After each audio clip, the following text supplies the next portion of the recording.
Selamat malam, Bapak Ibu saudara sekalian yang kami kasih dalam Tuhan Yesus Kristus. Selamat berjumpa kembali dengan kami dari Restoration Christian Church di Los Angeles. Hari ini hari Kamis, tanggal 24 Agustus, pukul 7.37 petang hari. Saya hari ini Gembala Sidang. Mari kita berdoa. Tuhan, kami memuliakan Kau, mengagungkan Kau, meninggikan Kau. Pimpin setiap daripada kami mengerti kebenaran firman Tuhan yang pasti memerdekakan kami dalam beberapa saat ke depan ini. Terima kasih Tuhan, kami mempermuliakan Kau di dalam nama Yesus. Haleluya. Amin. Baik Bapak Ibu saudara sekalian, minggu lalu kita berhenti pada Yohanes 4 ayat 45. Dan hari ini kita akan melanjutkan Yohanes 4 ayat 46 sampai dengan 54, dan dengan demikian kita akan menutup kitab Injil Yohanes pasal yang keempat, dan kali yang lainnya kita akan berbicara tentang Yohanes pasal yang kelima. Mari kita memulai terlebih dahulu dengan Yohanes 4 ayat 46 yang akan saya bacakan untuk kita sekalian. Maka Yesus kembali lagi ke Kana di Galilea, di mana ia membuat air menjadi anggur. Itu mukjizat pertamanya. Dan di Kapernaum ada seorang pegawai istana, anaknya sedang sakit. Ini nobleman ya. So Jesus came again to Cana of Galilee, where he had made the water wine. And there was a certain nobleman whose son was sick at Capernaum. So Yesus meninggalkan Yerusalem untuk menghindari konflik dengan orang-orang Farisi. Kita tahu ini, ya. Waktunya belum tepat untuk berkonfrontasi pada waktu itu. Yesus berjalan sesuai dengan jadwal dan waktu. Jadi dia berencana kembali ke Galilea, alih-alih menghindari Samaria seperti kebanyakan orang Yahudi. Yesus mengikuti kehendak Allah dan sampai di Sikar di Samaria. Yohanes 4 ayat 4. Dia berhenti di sumur Yakub dan bertemu dengan wanita Samaria yang telah kita bahas. Nah, hasilnya dia memberitakan Injil kepada seorang wanita Samaria. Telah kita pelajari dari Yohanes 4 ayat 7 sampai 26. Yang membawa banyak orang lain untuk bertemu Kristus. Satu orang ini, pendosa tadinya, yang tidak masuk hitungan, yang dipandang sebelah mata oleh orang-orang Samaria. Orang yang terasingkan, terbuangkan dari kaumnya. Karena lifestyle-nya, karena gaya hidupnya. Ya. Tapi justru orang yang seperti itu dapat dipakai oleh Tuhan sebagai sarana di tangannya, sebagai alat di tangannya untuk menjangkau jiwa-jiwa yang terhilang lainnya untuk dibawa kepada Kristus. Kata kuncinya adalah orang-orang tersebut dibawa kepada Kristus. Itu kata kuncinya.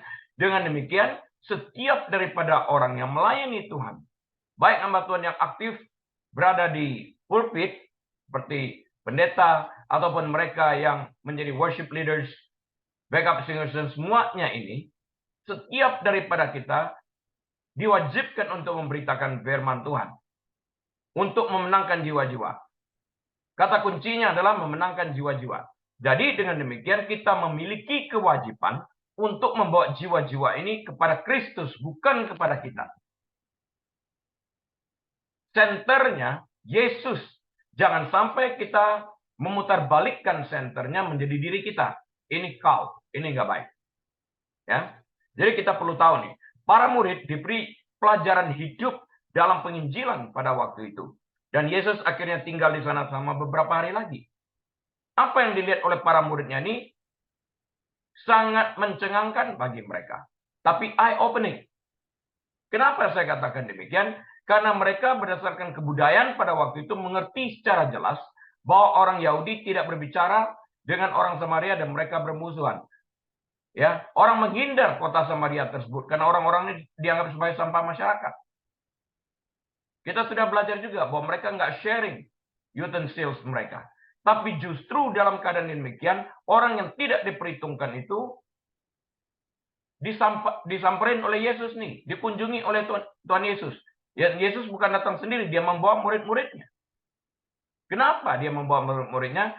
Supaya mereka dapat melihat pertunjukan aslinya untuk mengasihi itu seperti apa. Bahwa Yesus datang di tengah kaum yang dimusuhi oleh orang Yahudi, di tengah kaum yang disingkirkan oleh orang Yahudi, dan terlebih lagi bukan hanya sekedar kaum yang disingkirkan, yang tidak dipandang oleh orang Yahudi, tapi bahkan justru kepada seorang wanita yang keadaan moralnya begitu bobroknya. Yesus datang kepada orang yang terbuang seperti itu, sampah yang dianggap oleh manusia. Nah, jika orang yang seperti ini diperhitungkan oleh Tuhan, tidak dihakimi oleh Tuhan, tapi dikasihi oleh Tuhan, mengapa kita harus membenci mereka? Mengapa kita harus menolak mereka?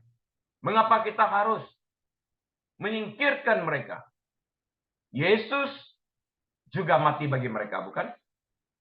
Ini penting. Kalau kita mengatakan diri kita murid Yesus, makanya kita seperti para rasul yang lain harus belajar langsung daripada Yesus ini, bukan hanya sekedar teori untuk saling mengasihi musuhmu dan sebagainya. Yesus langsung memperlihatkan contohnya ini. Memberkati dengan tujuan untuk menyelamatkan wanita yang tidak diperhitungkan ini. Yang akhirnya menjadi sarana di tangan Tuhan untuk memenangkan begitu banyak jiwa dibawa kepada Tuhan. Karena itu kita tidak berhak untuk menghakimi siapapun juga. Berapa sering kita mendengar, masa ya orang seperti itu bisa dipakai oleh Tuhan? Nggak mungkin lah dia hidupnya seperti itu bisa dipakai oleh Tuhan.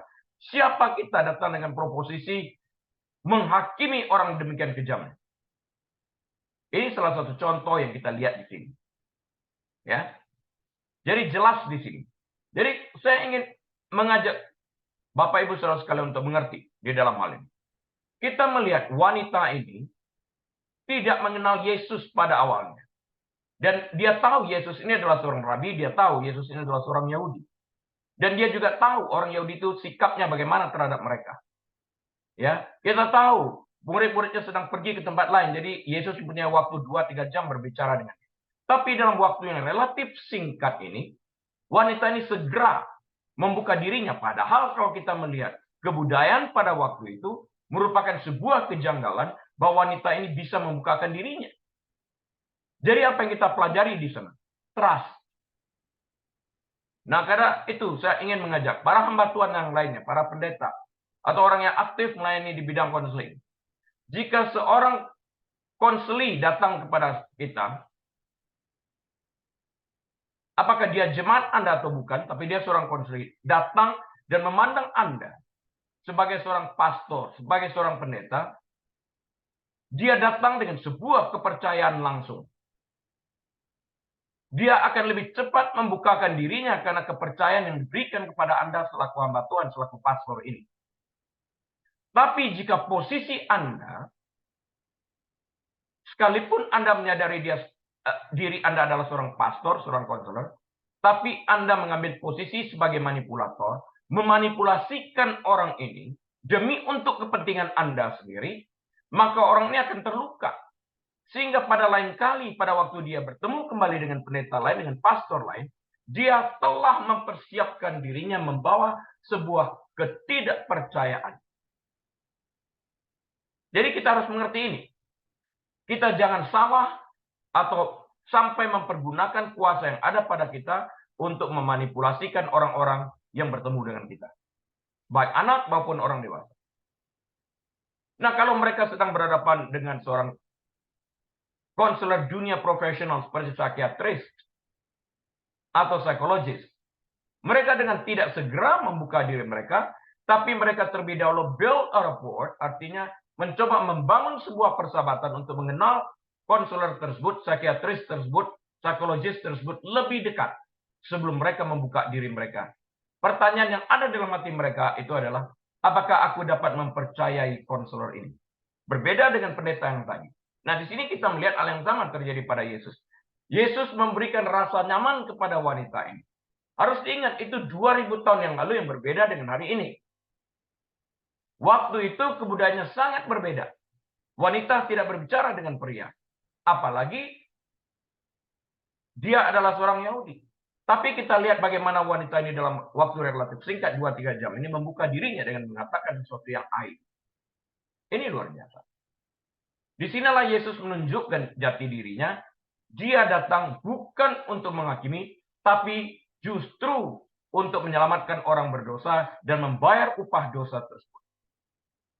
Berita yang disampaikannya ini diterima. Buktinya apa? Karena kalau kita melihat di dalam Yohanes 4 ayat 42 dikatakan sesungguhnya.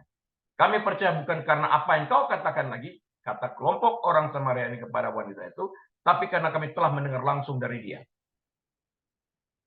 Dialah Mesias dunia itu. Luar biasa kan? Jadi kita tidak perlu merendahkan siapapun juga, bahwa setiap orang dapat dipakai oleh Allah sebagai sarana untuk kemuliaan namanya.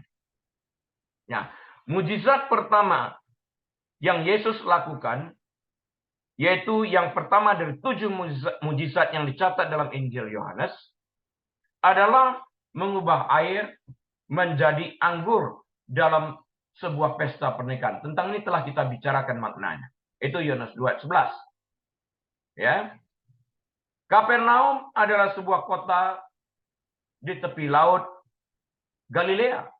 Sekitar 40 mil sebelah timur Kana. Nah, agar berita dapat sampai ke Kapernaum dan seseorang dapat melakukan perjalanan kembali, Yesus harus berada di Kana selama lebih dari 1 hari atau mungkin lebih lama. Jadi kota-kota tetangga yang berikutnya yang berdekatan akan mendengarkan berita-berita tersebut. Ingat pada waktu itu belum ada kendaraan. Paling juga keledai pada waktu itu. Ya, sepeda nggak ada, motor nggak ada, mobil nggak ada, telepon nggak ada, semua nggak ada seperti hari ini. Ya, jadi berita itu lambat nyampainya, tapi akan bergerak dari mulut ke mulut. Alkitab tidak menjelaskan secara pasti siapa pria ini.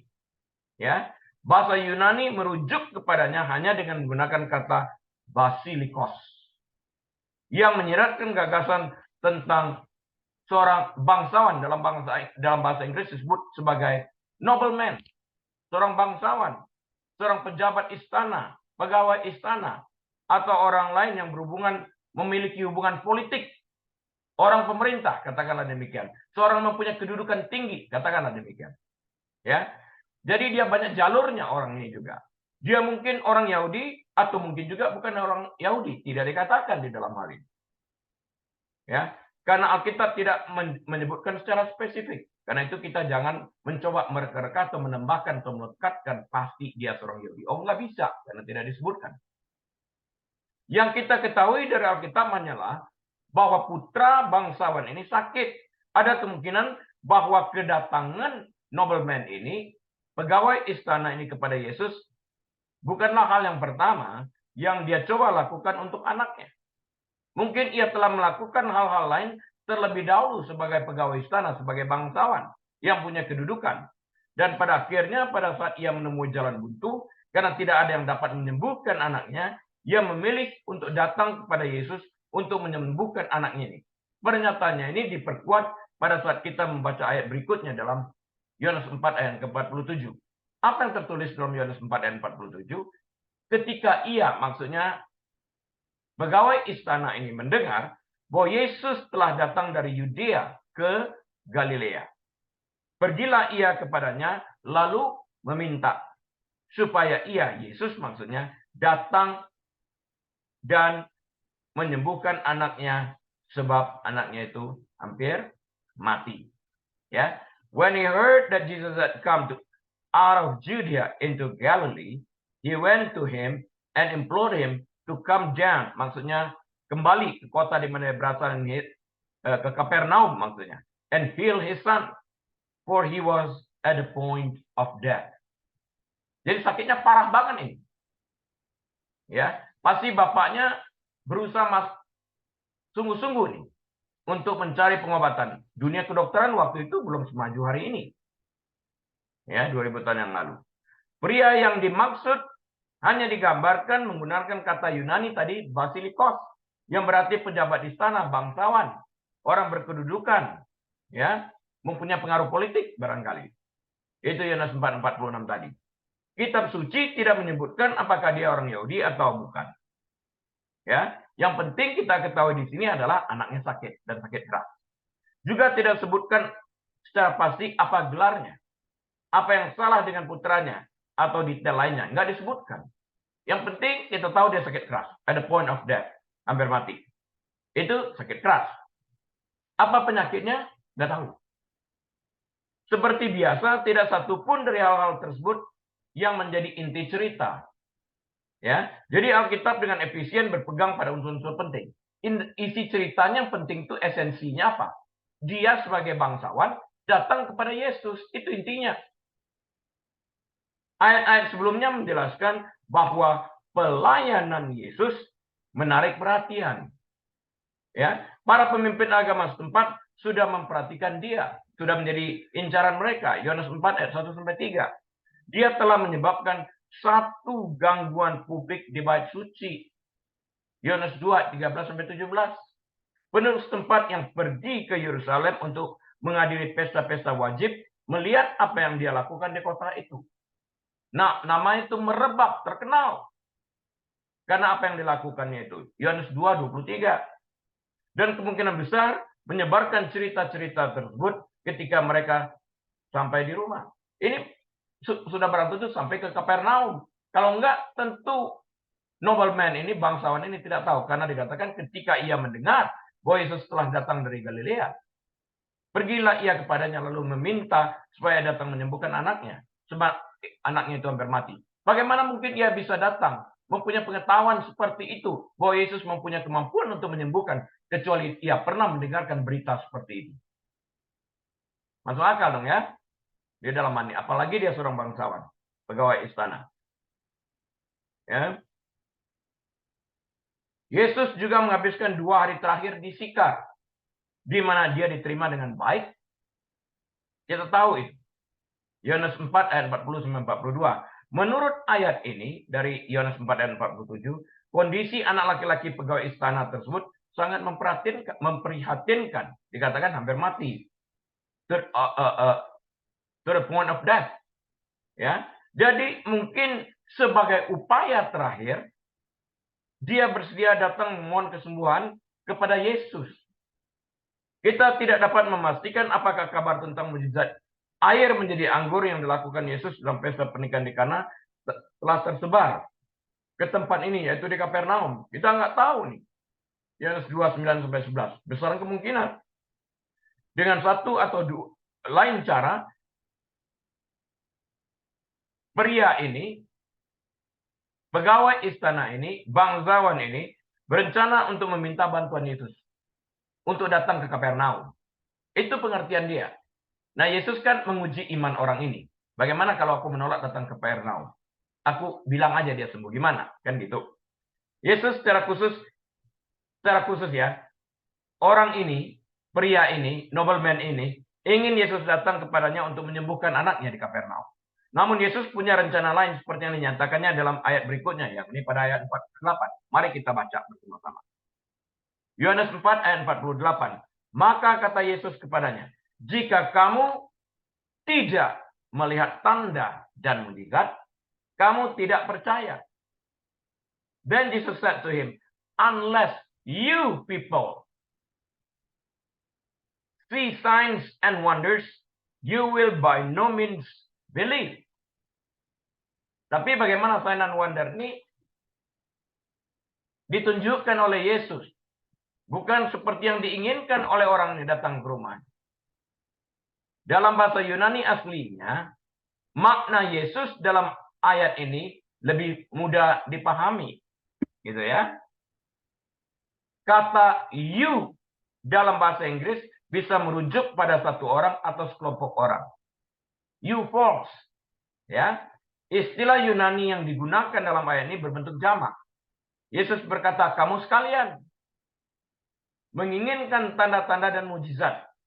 Kritiknya bukan terhadap orang ini saja, namun terhadap sikap umum masyarakat terhadap iman.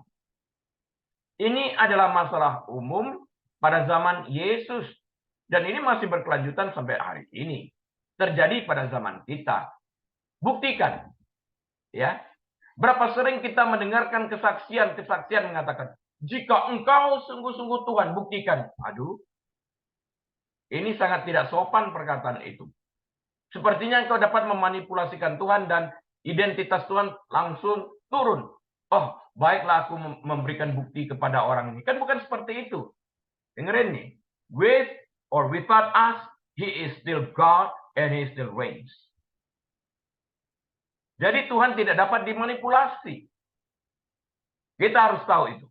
Jadi berhati-hatilah kita dengan perkataan kita tersebut, supaya kita tidak merendahkan Tuhan dengan kata-kata kita yang tidak masuk akal. Pendekatan Yesus di sini dimaksudkan untuk merujukkan perbedaan, untuk menunjukkan perbedaan antara pengetahuan dan iman. Oke, dia ingin menunjukkan perbedaannya. Ada perbedaan loh antara knowledge and faith, antara pengetahuan dan iman. Iman yang alkitabiah sebenarnya adalah kepercayaan. Mengetahui sesuatu tidaklah cukup. Apa yang kamu lakukan dengan pengetahuanmu itu menentukan. Seseorang harus bersandar padanya dan bertindak sesuai dengannya. Nanti kita lihat nobleman ini, bangsawan ini, pegawai istana ini. Bagaimana dia mempergunakan knowledge-nya itu dalam bentuk aksi iman. Ya, Kristus seringkali memberikan komentar yang terkesan belak-belakan, meremehkan atau bahkan aneh pada awalnya. Namun ucapannya selalu mempunyai tujuan. Yesus tidak pernah mengucapkan sesuatu tanpa tujuan. Manusia sering, sehingga menimbulkan salah sangka di dalam ini dan berkelahi. Sebagian besar ini dimaksudkan agar orang lain mengungkapkan niat mereka yang sebenarnya. Yesus sedang menyiapkan tangan rohani bagi pria ini. Bagi nobleman ini. Maukah kamu benar-benar percaya kepadaku? Mau nggak engkau sungguh-sungguh percaya padaku tanpa melihat buktinya? Atau kamu tidak percaya padaku kecuali engkau melihat mukjizat yang aku lakukan? Yohanes 4:49-50. Ini menyinggung tentang Thomas juga. Kecuali aku melihat, kecuali aku mencucukkan tanganku ke dalam bekas lambungnya yang terluka itu dan tangannya, the pierced hand, aku sama sekali tidak akan percaya. Padahal iman menuntut percaya sekalipun tidak melihat. Knowledge-nya Thomas cukup 3,5 tahun bersama dengan Tuhan. Dia tahu siapa Yesus. Di sini kita melihat demonstrasi daripada iman itu. Nah, kita lanjutkan dengan Yohanes 4 ayat 49. Pegawai istana itu berkata kepadanya. Jadi di sini digunakan nobleman, diterjemahkan dalam bahasa Indonesianya sebagai pegawai istana. Ya. Tuhan, datanglah sebelum anakku mati. Memohon dia.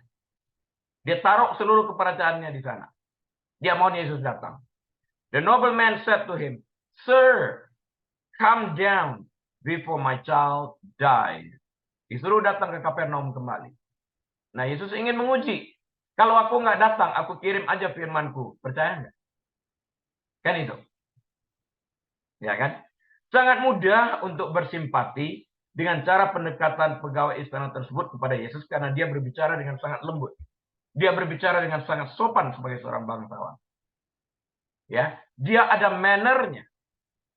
Dia berkarakter, berintegritas, cara bicaranya sangat sopan. Ya.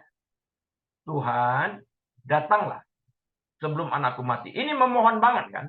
Sebagai orang yang terbatas, kita sering mendapati diri kita hanya mampu fokus pada satu hal pada satu waktu.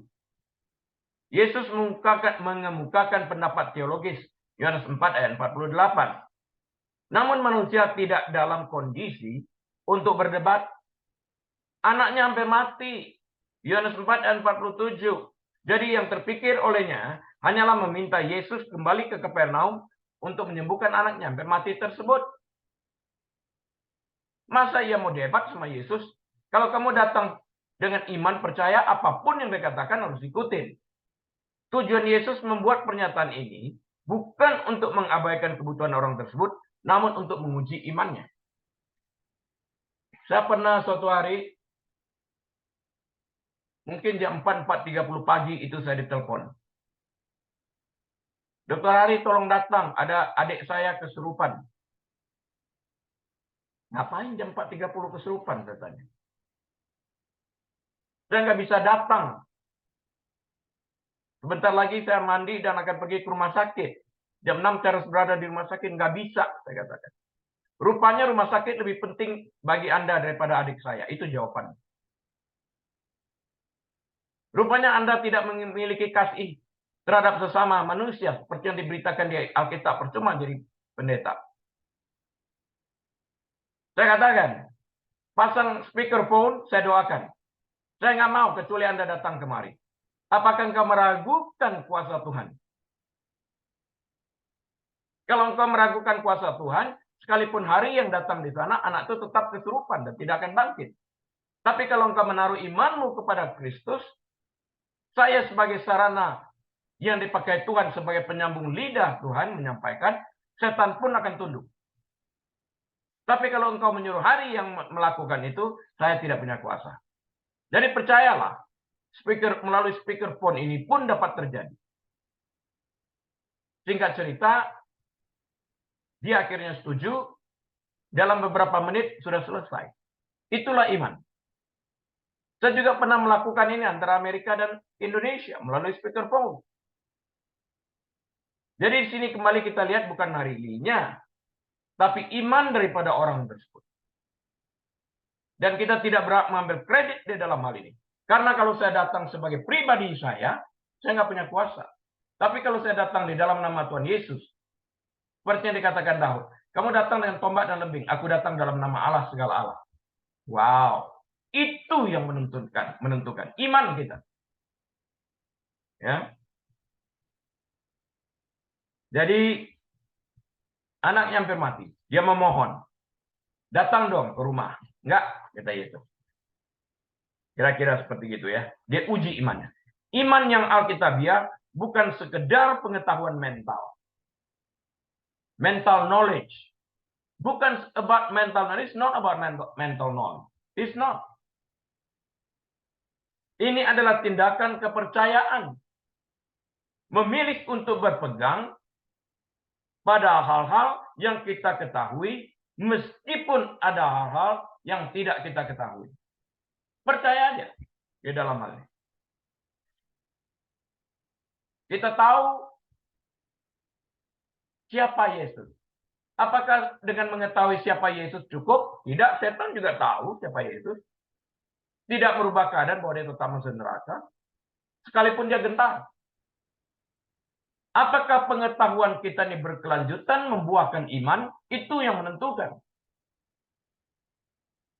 Karena itu pengetahuan sendiri, mental knowledge sendiri juga tidak berpengaruh kecuali kita beriman terhadap apa yang kita ketahui.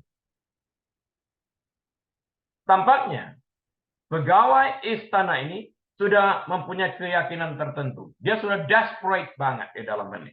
Pengetahuan intelektual bahwa Yesus dapat menyembuhkan putranya. Kelihatannya dia sudah pernah mendengar berita tentang ini. Tapi sekarang imannya perlu diuji.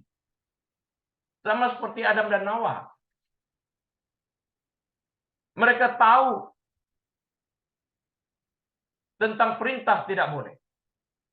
Tapi di mana bisa ketahuan kesetiaan mereka kecuali kesetiaan itu diuji? Iya dong.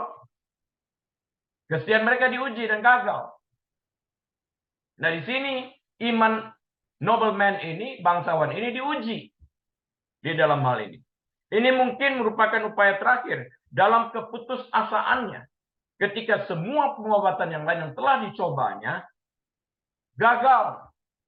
Ini anaknya at the point of death yang hampir mati. Sebagai ayah mana tega, dia melakukan segala sesuatu yang bisa dilakukannya. Dan kita lihat lagi, uang, kedudukan tidak dapat melakukan apapun. Tapi Yesus dapat melakukan sesuatu. Dan dia bertemu pada titik yang dibutuhkan. Itu dia. Jelas sekali di dalam hal ini, orang ini berharap Yesus bisa melakukan sesuatu bagi putranya yang hampir meninggal ini.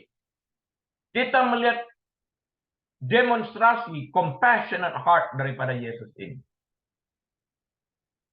Kita melihat empati daripada Tuhan Yesus ini. Ya. Jadi dia berharap Yesus bisa melakukan sesuatu. Kalau tidak, dia tidak akan datang jauh-jauh ke Kana dan Kapernaum, mungkin sekitar 25 mil.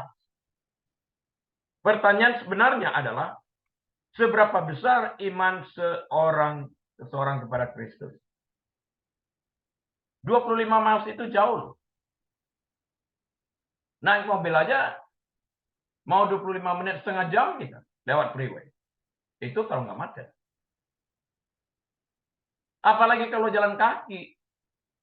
Lama banget. Ya, dia tidak punya banyak waktu untuk datang kali keduanya lagi. Dia mesti mendapatkan. Dia datang begitu jauhnya. Dia membawa pengharapan datang ke sana. Masa ia pulang meninggalkan harapan? Nggak mungkin. At any cost, dia harus mendapatkan apa yang diinginkan, yaitu kesembuhan bagi putranya. Dengan kata lain, berharap, dengarkan ini baik-baik, berharap dan hanya berharap agar Yesus dapat menyembuhkan tidak sama dengan iman. Sekalipun harapan itu adalah dasar daripada iman. Tapi kalau kita hanya sekedar berharap, tidak bertindak, itu tidak dapat disebut iman. Karena iman tanpa tindakan mati. Faith without action, without deeds, is dead. Mati. Seseorang harus percaya tanpa bimbang dan tanpa ragu. Ini yang didemonstrasikan oleh nobleman ini. Bahwa dia dapat atau akan menyembuhkan. Ayat berikutnya akan menunjukkan bagaimana Yesus menyampaikan tantangan ini secara langsung kepada pegawai istana tersebut. Dan melihat bagaimana pegawai istana tersebut menanggapi tantangan Yesus tersebut. Very interesting. Perhatikan baik-baik ya pada ayat berikutnya, pada ayat 50 ini.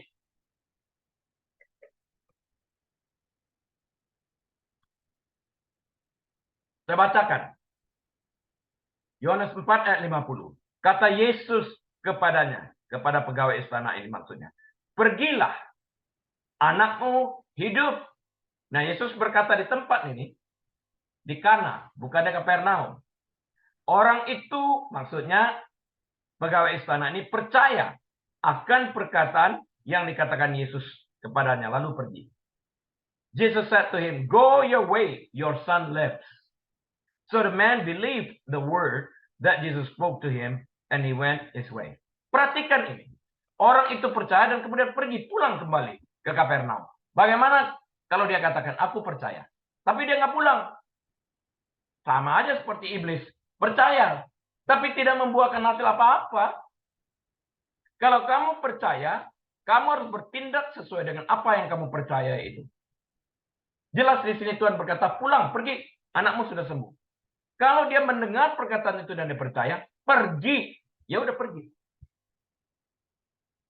Aku percaya, tapi bukti dulu dong Tuhan. Kalau engkau sungguh-sungguh mengasihi, yang benar. Tuhan sudah bersabda, kamu harus percaya. Kalau Tuhan bersabda, sesuatu penting terjadi. Kehidupan itu terjadi. Damai itu terjadi. Kalau manusia berbicara, belum tentu. Manusia berbicara, perang terjadi, permusuhan terjadi, adu domba terjadi. Udah pasti begitu. Yesus berbicara, orang bersatu. Yesus berbicara, yang sakit disembuhkan. Makanya kita harus mengontrol lidah kita ini. Susah kan? Alkitab katakan juga, susah loh taming wild beast. Menjinakkan binatang buas. Ya. Terlebih sulit lagi kita menjinakkan lidah kita. Apalagi kalau sudah dipengaruhi oleh emosi. Jiwa mengatakan tidak, kita mau ngomong terus. Then damage has already been made. Oops. Yep. Sorry, I didn't mean it. Yes, you did mean it. Otherwise you won't say it. Oke, pegawai istana ini datang kepada Yesus dalam keputusasaannya. Jauh-jauh dia datangnya untuk menyelamatkan putranya yang hampir mati. Yohanes 4:47. Dia pergi dari Kapernaum ke Kana, 25 mil. Jauh itu dia membawa pengharapan ini. Masa ia pulang tanpa pengharapan? Permintaannya cukup sederhana. Kembalilah ke Kapernaum dan sembuhkan anakku. Mari dong Yesus datang bersamaku ke Kapernaum. Ya. Komentar Yesus tentang tanda-tanda dan kepercayaan dalam Yohanes 4 dan 48 tadi yang kita baca lebih masuk akal bila dibaca dalam konteks ayat yang ke-50 ini. Pergilah katanya. Poin yang ingin Yesus sampaikan adalah bahwa mengetahui sesuatu. Engkau tahu tentang aku. Engkau punya pengetahuan tentang aku. Oke? Atau mengharapkan sesuatu. Aku merubah air menjadi anggur. Sesuatu tidak sama dengan memiliki keyakinan atau beriman pada sesuatu itu. Saya ulang. Poin yang ingin Yesus sampaikan adalah bahwa mengetahui sesuatu atau mengharapkan sesuatu tidak sama dengan memiliki keyakinan atau beriman pada sesuatu. Nggak sama. Nggak sama. Dia sudah tahu. Dan dia juga membawa pengharapan. Waktu dia berangkat dari Kapernaum ke Kana. Kan dia bawa pengharapan. Meminta Yesus melakukan mujizat hanya membutuhkan harapan. Menyaksikan Yesus melakukan mujizat hanya menghasilkan pengetahuan. Lihat, para hamba itu lihat. Masukkan air ke dalam tempayan. Nggak tahu bagaimana caranya, air berubah jadi anggur. Itu menjadi pengetahuan bagi mereka. Tapi pengetahuan ini bukan iman. Oke? Setelah itu lewat, ya lewat. Itu sudah berlalu. Mujizat yang lainnya berbeda lagi. Sebaliknya iman membutuhkan kepercayaan. Saya ulang ya. Meminta Yesus melakukan mujizat hanya membutuhkan harapan. Tolong dong. Anakku sakit, aku yakin jika engkau lakukan, bisa sembuh. Menyaksikan Yesus melakukan mujizat hanya menghasilkan pengetahuan. Seperti di sini, pergilah, anakmu sembuh. Ini menghasilkan pengetahuan bahwa dengan percakapan Yesus, kesembuhan bisa terjadi. Sebaliknya, iman membutuhkan kepercayaan, dan kepercayaan itu harus disertai dengan tindakan. Kalau kita berhenti pada percaya, nggak selesai. Setan juga percaya. Ya, pegawai istana ini tidak diminta untuk menunjukkan iman buta. Oh tidak. Dia sudah, kalau iman buta, iya enggak usah bertindak. Kan enggak. Pergi, ya dia pergi. Tuhan bilang pergi, aku pergi. That's it. Orang lumpuh yang sudah 38 tahun, bangun, bangkit, dan angkat tilammu. Ya udah, bangun, bangkit, angkat tilam. Siapa yang suruh? Aku nggak tahu. Tuh. Dia sudah mempunyai alasan untuk percaya bahwa Yesus dapat menyembuhkan putranya. Jika dia tidak mempunyai pengetahuan sebelumnya, dia tidak akan pernah datang menemui Yesus.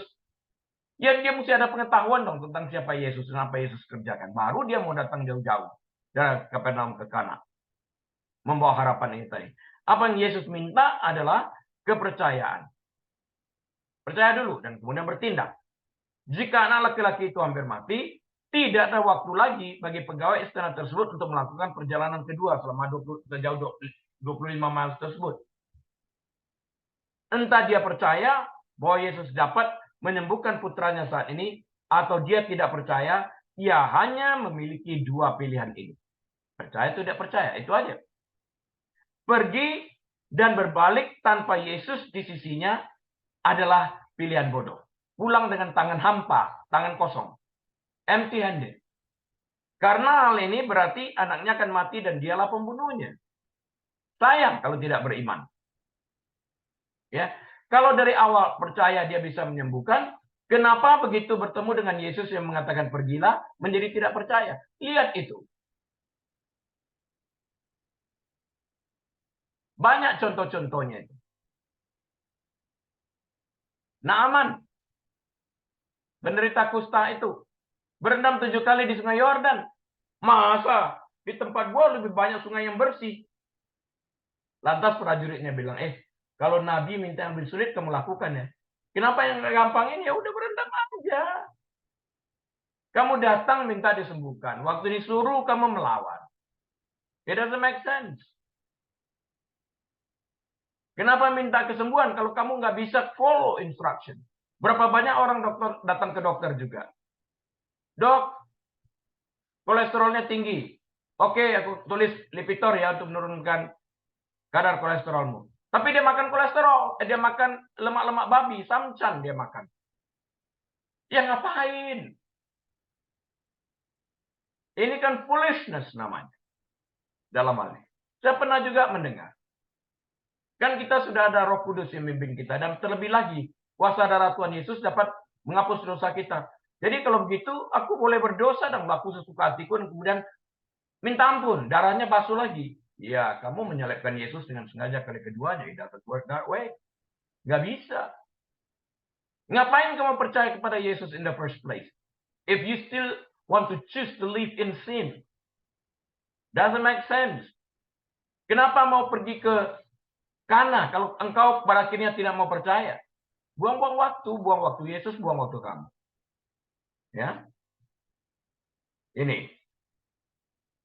Jadi dengan pola pikiran seperti ini, pegawai istana tersebut memilih untuk mempercayai kuasa kesembuhan yang dimiliki Kristus dan firman-Nya.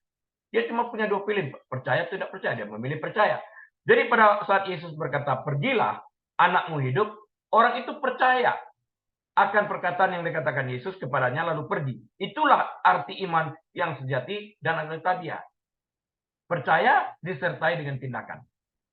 Percaya disertai dengan tindakan. Dia percaya kemudian dia pergi menuju pulang ke rumahnya. Nah, saya membuat catatan di sini. Kita harus menyadarkan diri kita sendiri bahwa kitalah yang datang kepada Kristus berdasarkan apa yang kita ketahui tentangnya, dan kita juga yang memohon pertolongan darinya. Jika kita tidak percaya dari awal akan apa yang kita dengar dan ketahui tentangnya, mengapa kita harus meminta pertolongan darinya? Ya, ternyata pegawai istana tersebut memiliki keyakinan mutlak terhadap apa yang Yesus katakan kepadanya. Dia percaya dalam pikirannya bahwa Yesus dapat menyembuhkan. Yang lebih penting lagi, dia bersedia mempercayai Yesus untuk menepati janjinya tanpa bukti yang mutlak. Karena pada waktu dikatakan, pergilah anakmu sembuh, anakmu hidup, dia kan belum tahu.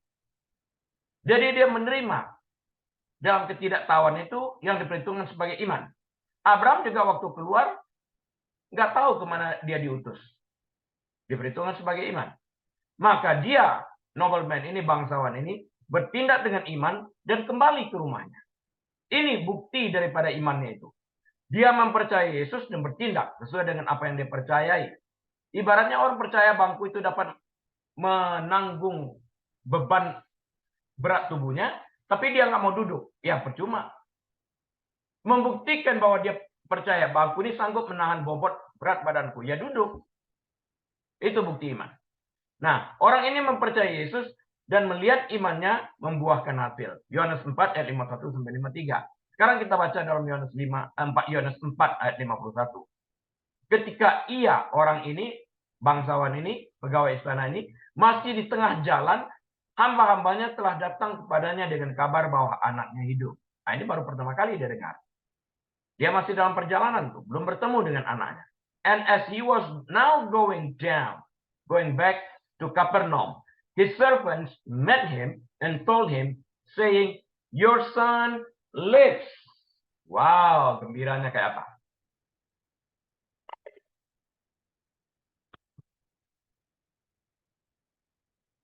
Kita observasi ini dengan baik.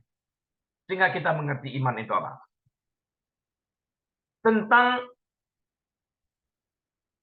pegawai istana ini sudah dijelaskan dalam ayat 46. Alkitab mengatakan istilah Yunani basilikos tadi ya, untuk menjelaskan siapa dia. Dan basilikos berarti berhubungan dengan kerajaan, kita sudah tahu tadi. Dia bisa jadi pejabat istana, bangsaan, atau orang berpangkat tinggi lainnya. Mengingat putranya berada dalam kondisi yang parah, Yohanes 4:47 tadi, dia pergi menemui Yesus untuk meminta kesembuhan darinya. Dan hal ini mungkin merupakan upaya terakhirnya.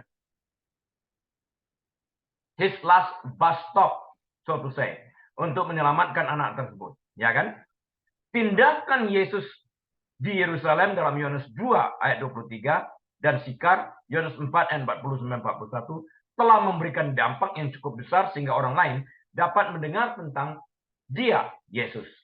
Datang kepada Yesus adalah suatu tindakan yang membuktikan bahwa manusia mempunyai pengetahuan tentang siapa dia dan harapan karena ia memiliki kuasa untuk melakukan yang tidak mungkin menjadi mungkin. Orang hampir mati. Namun Yesus menegaskan bahwa banyak orang tidak akan percaya kecuali mereka melihat mukjizat.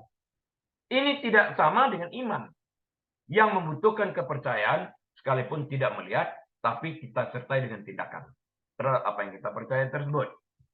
Duduk di bangku tadi dalam contoh saya. Instruksi Yesus kepada pegawai istana ini di ayat 50 dimaksudkan untuk menguji imannya. Pergilah. Imannya diuji, pergi atau tidak di sini. Kalau mengatakan percaya, ya udah pulang. Mengetahui bahwa Yesus adalah penyembuh bukanlah sebuah kepercayaan. Berharap dia akan menyembuhkan bukanlah kepercayaan. Bersikeras agar Yesus kembali bersamanya ke Kapernaum tentu saja menyiratkan bahwa dia merasa perlu untuk mengendalikan situasi. Namun kesediaan untuk meninggalkan tempat itu, karena waktu itu orang nobleman ini berada, hanya dengan firman-Nya sebagai sebuah janji, memerlukan kepercayaan yang tulus dan alkitabiah, yang merupakan apa yang dimaksudkan dengan iman dalam kitab suci. Karena pada waktu dikatakan pergi, dia pergi. Jika dikatakan pergi, dia tidak pergi, itu tidak iman. Ya, jadi jelas di sini. Nah, waktu terjadinya pertemuan antara pegawai istana ini dan hamba-hambanya pada saat ia masih dalam perjalanan pulang menuju ke Kapernaum, menunjukkan bahwa permintaan pegawai istana tersebut telah dikabulkan. Dalam ketidaktahuannya, dia dikabulkan. Dia belum tahu. Bahkan sebelum dia menyadarinya. Dia baru sadar kan ketika pegawai-pegawainya, hamba-hambanya datang kepadanya. Waktu itu dia baru sadar. Ya kan? Nangkap ya maksud saya? Jadi dalam perjalanan pulang dia belum tahu. Di tengah jalan bertemu baru dia tahu. Tersadar di sana. Nah dia bertanya nantinya. Ini adalah aspek umum dalam hubungan kita dengan Tuhan yang sering diabaikan. Maksudnya apa? Ada kalanya kita tidak bisa melihat jawaban doa kita. Kita nggak bisa lihat. Ya. Namun bukan berarti Tuhan tidak menjawabnya. Yesaya bernubuat tentang kedatangan Kristus. Dia tidak melihat kedatangan Kristus. You see? Dalam kasus ini, pegawai istana tersebut melakukan perjalanan jauh sebelum menerima kabar tersebut dalam perjalanan pulangnya. Para pelayan menyebut saat penyembuhan sebagai kemarin siang. Dia sudah mengatakan kemarin. Jadi dia sudah berjalan cukup jauh ini. Yohanes 4 ayat 52. Saat itu, meski dia tidak mengetahuinya, karena ia memang belum berjumpa dengan hamba-hambanya. Tuhan sudah mengabulkan permintaannya. Jadi dalam ketidaktahuannya, Yesus sudah menyembuhkan. Dikabulkan nggak ya? Dikabulkan nggak ya? Sudah dikabulkan.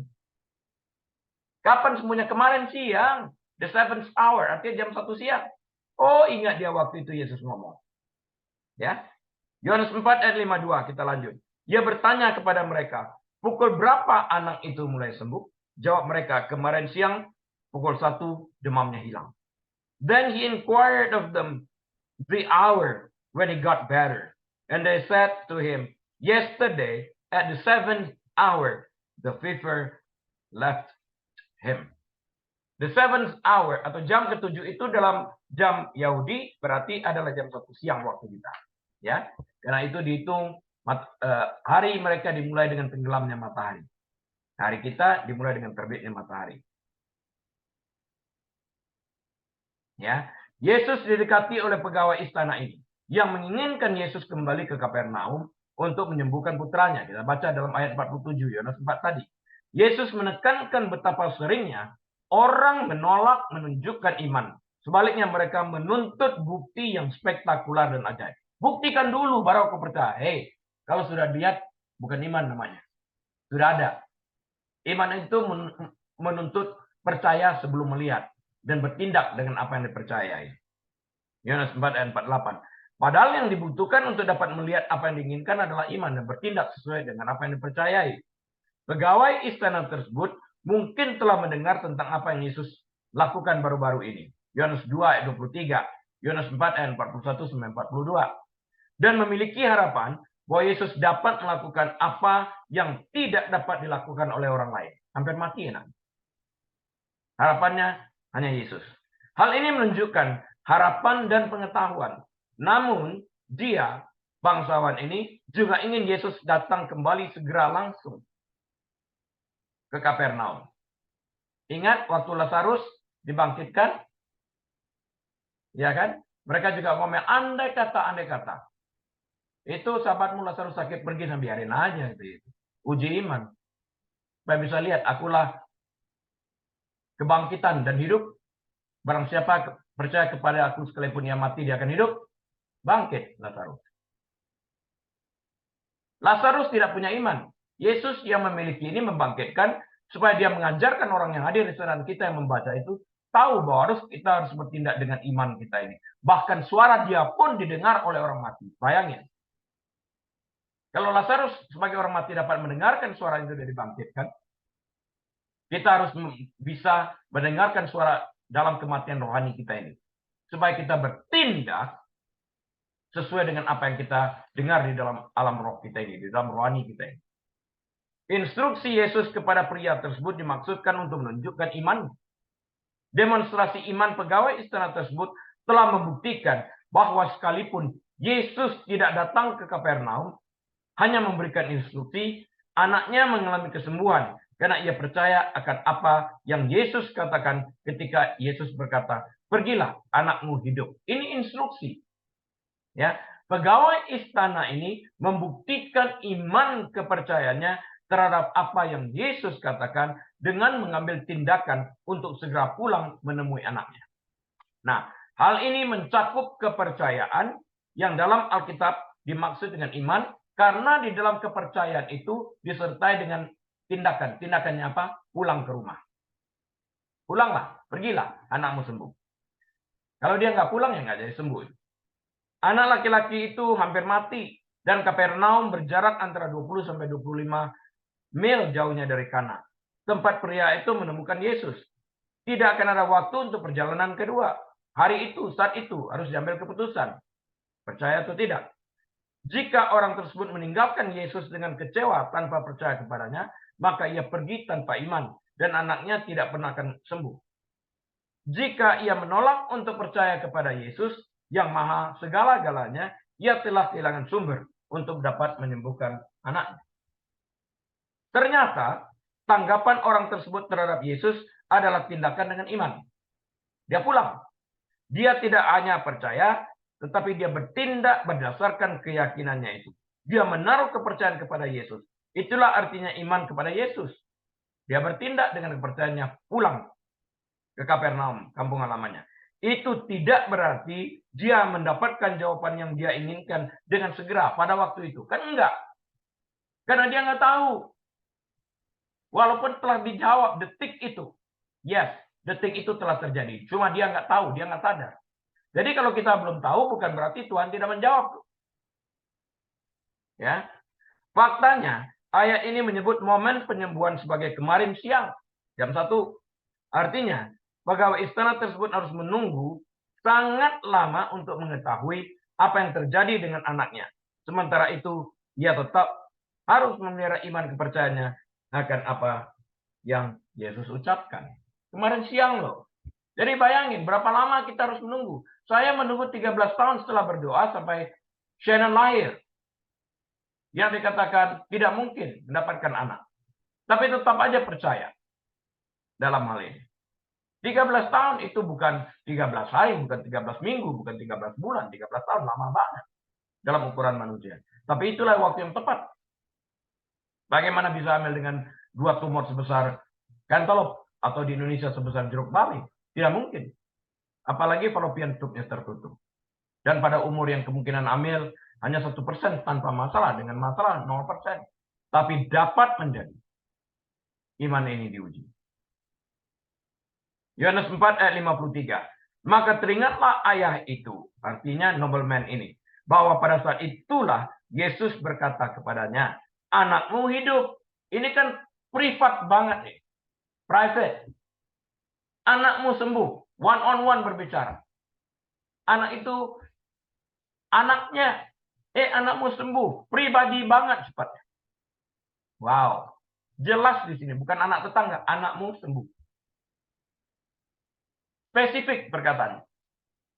Lalu ia pun percaya, ia dan seluruh keluarganya. Efeknya seperti gini. Ia dan seluruh keluarganya percaya. Lalu ia pun percaya, ia dan seluruh keluarganya. So the father knew that it was at the same hour in which Jesus said to him, "Your son lives." And he himself believed, and his whole household. Jadi perhatikan ini, karena ada juga ayat yang mengatakan, satu orang percaya, seisi rumah diselamatkan. Nah, berdasarkan ayat ini, kita mengetahui bukan berarti satu orang aja percaya semuanya selamat. Oh, bukan. Maksudnya adalah satu orang percaya, lihat di sini, dia percaya, seisi rumah tangganya juga itu percaya.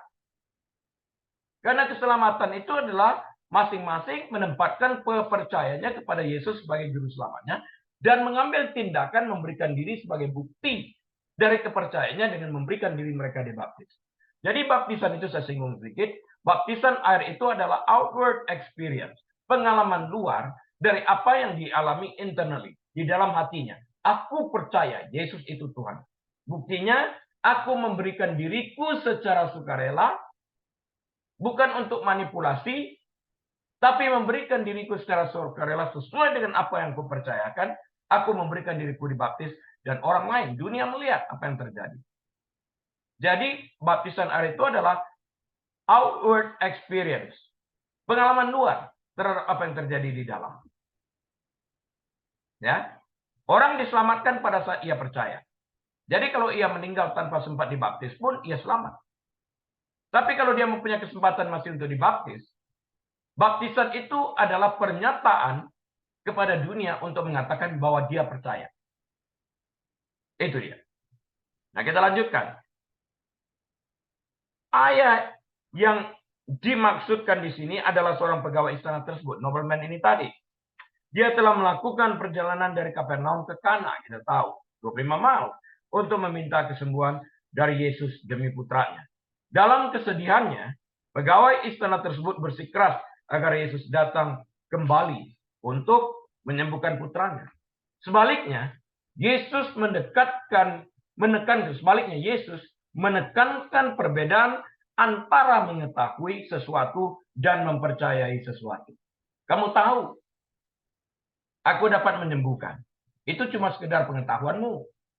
Kamu sekarang mempercayai. Mari kita uji kepercayaan kamu ini. Siap diuji? Siap. Oke, pulang. Anakmu sembuh. Itu ujian kepercayaan. Itulah iman. Saya berharap mengerti sampai di sana, karena cukup detail saya jelaskan. Ya, dengan menyuruh pegawai istana itu pulang, Yesus sedang menguji imannya, kepercayaannya pada apa yang diberitahukannya. Tadi saya katakan, mengetahui sesuatu itu bukan iman. Kalau kita berhenti hanya sampai mempercayai pun, itu belum iman. Tapi bertindak sesuai dengan apa yang dipercayai, itu iman. Dia percaya anaknya sembuh waktu Yesus mengatakan, pergilah anakmu sembuh. Dia percaya itu. Maka dia harus pergi. Itu iman. Kalau dia percaya tapi nggak pergi, ya seperti iblis saja percaya begitu. Nggak membuahkan sesuatu. Iman tanpa perbuatan mati. Itu dia definisinya. Nah, pegawai istana itu harus menunggu cukup lama. Dia nggak tahu. Dalam ketidaktahuannya, dia tetap percaya kan. Jarak Kana dan Kapernaum tadi kita katakan 25 mil. Dan ayat sebelumnya mengacu pada momen penyembuhan sebagai kemarin siang. Hal ini berarti pertama ingat ya, anak laki-laki itu putranya maksudnya disembuhkan tepat ketika Yesus mengucapkan kata-kata itu, pergilah anakmu sembuh. Detik itu sembuh. Tapi dia nggak tahu. Kedua, dilakukan secara jarak jauh. Yesus kan tidak berada di Kapernaum, jaraknya 25 mil minimal. Artinya kuasa Yesus tidak dibatasi oleh ruang dan jarak. Seperti saya menelpon juga menggunakan kuasa Yesus ke Indonesia dan di sini, dalam Amerika. Ketiga, doa pegawai istana tersebut telah terkabul jauh sebelum dia mengetahui jawabannya kan. Dia baru tahu besoknya kan, ketika bertemu dengan pelayan. Kalau tidak bertemu dengan pelayan, baru saat dia tahu saat dia berada di rumah. Tuhan masih bermurah hati. Belum sampai rumah dia sudah tahu.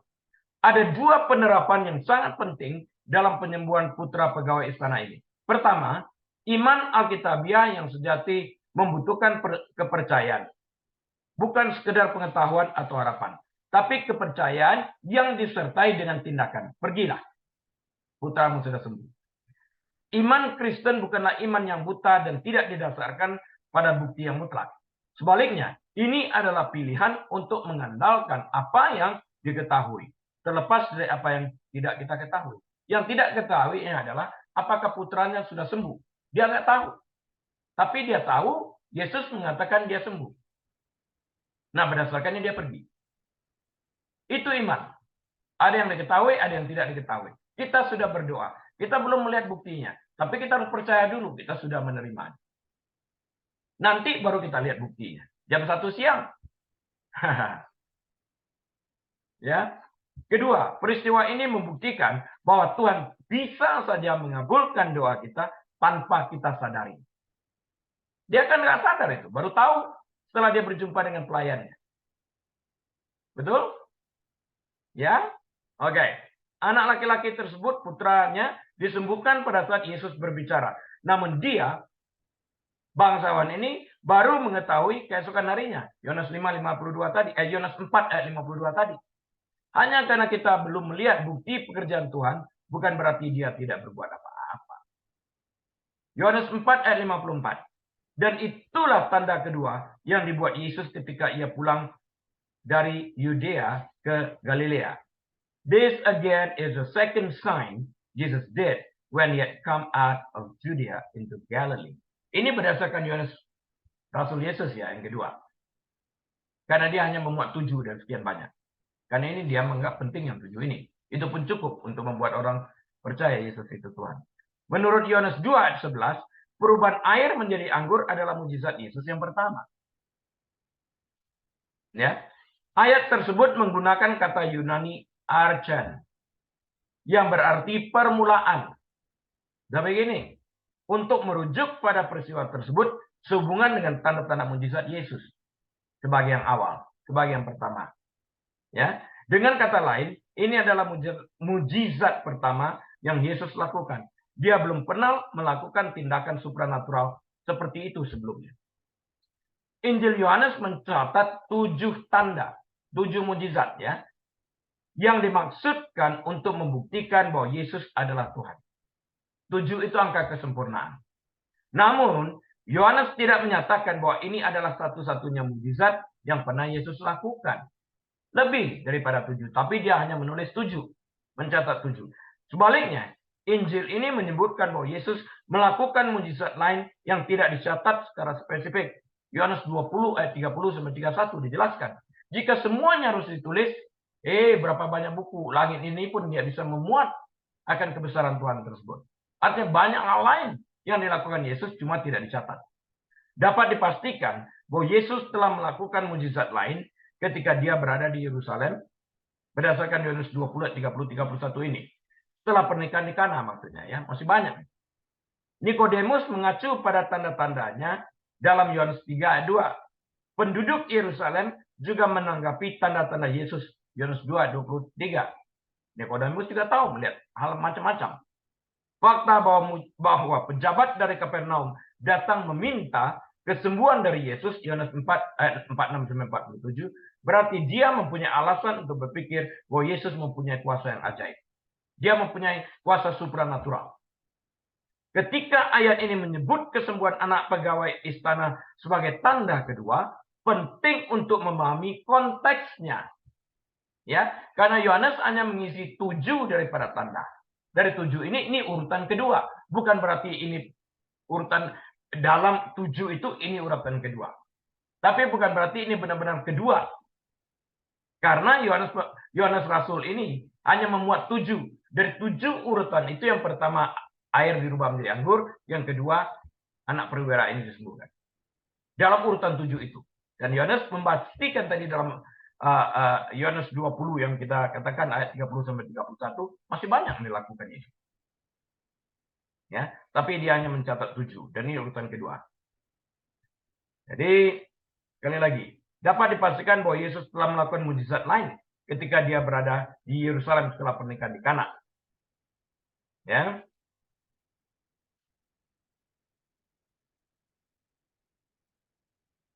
Ketika ayat ini menyebut kesembuhan anak pegawai istana sebagai tanda kedua, saya ulang, penting untuk memahami konteksnya ya, yang seperti yang saya jelaskan barusan. Ini adalah tanda kedua dari Injil Yohanes. Ini juga secara khusus disebut sebagai tanda kedua yang dilakukan Yesus di Galilea.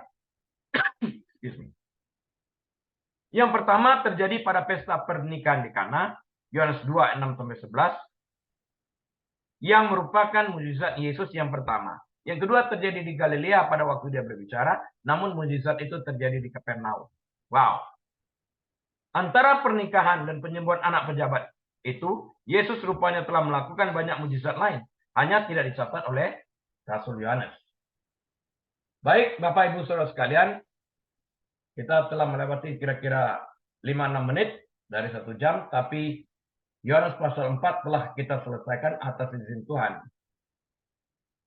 Minggu depan kita akan memasuki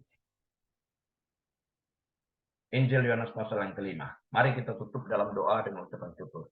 Bapa, kami terima kasih kebenaran firman-Mu telah disampaikan. Hamba-Mu telah berhenti berbicara. Tapi hamba percaya Roh Kudus terus berbicara, meyakinkan setiap orang yang mendengar melalui YouTube. Biarlah nama-Mu dipermuliakan, pencerahan terus diberikan oleh Roh Kudus. Dan kami dimerdekakan berdasarkan kebenaran yang kami terima. Terpuji Engkau saat ini ya Bapa, sampai selama-lamanya. Di dalam nama Tuhan Yesus kami berdoa. Amin. Baik Bapak Ibu Saudara sekalian, saya dan kami semua ada di sini di California mohon diri. Tuhan Yesus memberkati. Sampai pada lain kesempatan. Shalom.